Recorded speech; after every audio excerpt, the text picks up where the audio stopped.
మోకాల నొప్పులకు ఎటువంటి సర్జరీ లేకుండా ఎపియాన్ పెయిన్ క్లినిక్ అందిస్తున్న అత్యాధునిక చికిత్స.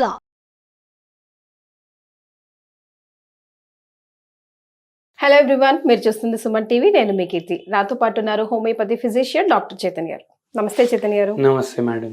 చైతన్య గారు, నీ పెయిన్స్ అన్నది చాలా కామన్ ప్రాబ్లం అయిపోయింది కదా, మరి హోమియోపతిలో దీనికి ట్రీట్మెంట్స్ ఎలా ఉన్నాయి? నీ పెయిన్ అసలు ఏ ఏజ్ నుంచి స్టార్ట్ అవ్వడం అప్రాప్రియేట్ అంటారు? ఒక పేషెంట్ వచ్చారు మన దగ్గరికి. ఆ పేషెంట్ బరువు చాలా ఎక్కువ ఉండే అనమాట. ఓకే, ఎక్కువ అంటే? ఎక్కువ అంటే 100 పైన ఉండే. ఓకే. హైట్ ఏమో 5'8" ఉండే. ఓకే. హైట్ ప్రకారం ఆల్మోస్ట్ 30 కిలోలు ఎక్కువ ఉన్నారు ఆయన. Male patient. ఓకే. ఆయన బిల్డర్ పని చేస్తుండే, అంటే బిల్డింగ్లు కట్టడం, ఫ్లాట్లు చేయడం, అమ్మడం గిమ్మడం అవన్నీ చేస్తుండే. ఓకే. అయితే ఏమైంది, ఆయన నాకు అడిగారు, నేను సిగరెట్ తాగను, మందు తీసుకోను, నాన్ వెజ్ ఎక్కువ తినను, మళ్ళీ వెయిట్ ఎందుకు ఎక్కువ ఉంది అని అడిగారు. ఓకే.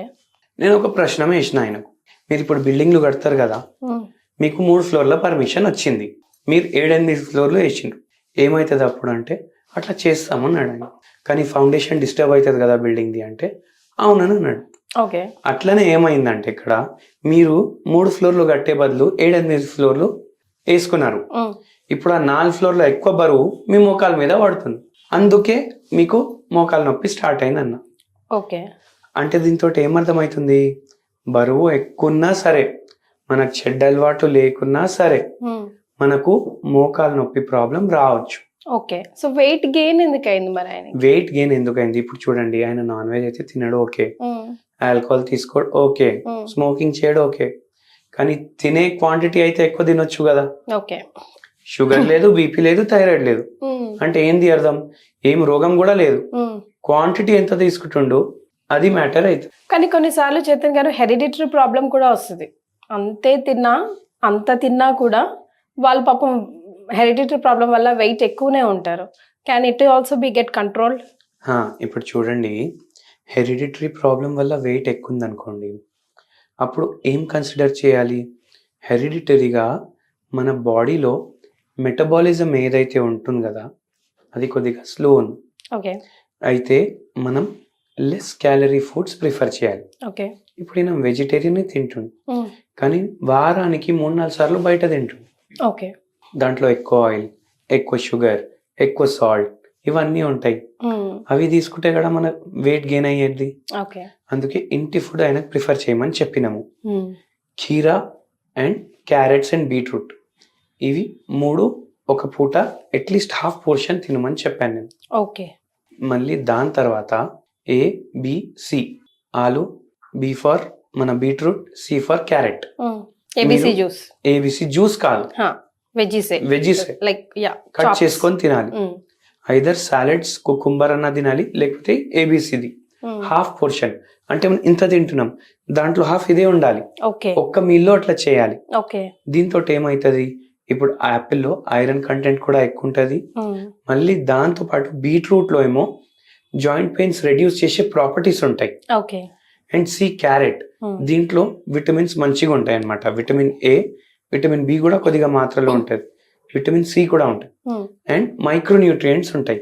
ఇవి జాయింట్స్ ని స్ట్రాంగ్ చేయడానికి హెల్ప్ చేస్తాయి అన్నమాట. సో ఇది కూడా చేయమని చెప్పాను. సో మనం మెడిసిన్ స్టార్ట్ చేస్తూ ఇవి చేసిండ్రు అనమాట. 3 నెలల్లో తగ్గిపోయింది. ఆయన నాకు ఎటువంటి పరిస్థితి ఉండే అంటే గ్రేడ్ 3 ఇంకా గ్రేడ్ 4 మధ్యలో ఉండే. అయితే సర్జరీ కూడా ఆప్ట్ చేయొచ్చు అనేసి చెప్పారనమాట. 2 నెలల్లో మీకు రిలీఫ్ లేకపోతే సర్జరీ చేయించుకోండి అన్నాను నేను. ఫస్ట్ 2 months లో 70-80% తగ్గిపోయింది. 3rd month లో పూర్తిగా నొప్పులు తగ్గిపోయినాయి. అండ్ 1 year ఆయన ట్రీట్మెంట్ వాడిరు. ఎందుకు, మళ్ళీ గుజ్జు కూడా పెరగాలి, లోపల ఉన్న ఏదైతే డ్యామేజ్ అయింది అది మొత్తం రిపేర్ అవ్వాలి కదా. సో అందుకే కొద్దిగా టైం పడ్డది అనమాట. సో వెయిట్ కంట్రోల్లో పెట్టుకోవాలి, ఏది పడితే అది బయట తినొద్దు, ఇంటికాడే తినాలి, మంచి నూనె వాడాలి, మంచి వెజిటేబుల్స్ వాడాలి, నాన్ వెజ్ అవాయిడ్ చేయాలి. ఇది చేస్తే మనకు జాయింట్ పెయిన్స్ రావు. జనరల్ గా నేను కొంతమంది లైక్ డాక్టర్స్ చెప్పడం విన్నానండి, వన్స్ ఒకవేళ నీ పెయిన్స్ వచ్చినప్పుడు గుజ్జు అరిగిపోవడం స్టార్ట్ అవుతే ఆర్ కంప్లీట్ గా అరిగిపోయినాక అందులో పెరగడం అన్నది జస్ట్ ఒక మిత్ మాత్రమే, అది సాధ్యం కాని పని అని. ఆయుష్ డాక్టర్స్ ఉంటారు కదా, ఆయుష్ అంటే ఏంది, ఆయుర్వేదం, యోగా, యునాని, సిద్ధ, హోమియోపతి. మేము ఏం నమ్ముతాం, రోగం అనేది ఒకటి ఉంటుంది బాడీలో, అది ఏ రూపంలో అయినా బయట పడవచ్చు. ఒక పేషెంట్లో అస్తమా లాగా కనిపించవచ్చు, ఒక పేషెంట్లో ఆస్టియోఆర్థరైటిస్ లాగా కనిపించవచ్చు. ఏ రోగం ఉన్నా దానికి నివారణ ఉంటుంది, శాశ్వత పరిష్కారం ఉంటుంది. మనం correct mode of treatment opt చేసుకోవాలి. ఇప్పుడు పేషెంట్ మనం చెప్పింది విన్నారనుకోండి, నా పర్సనల్ ఎక్స్పీరియన్స్లో అయితే చాలా మందికి ఏదైతే కార్టిలేజ్ డ్యామేజ్ అయింది కదా, అది రిపేర్ కూడా అయింది. So you have to trust and you have to follow. Trust, patience, belief. Right, thank you so much అండి. థ్యాంక్ యూ అండి.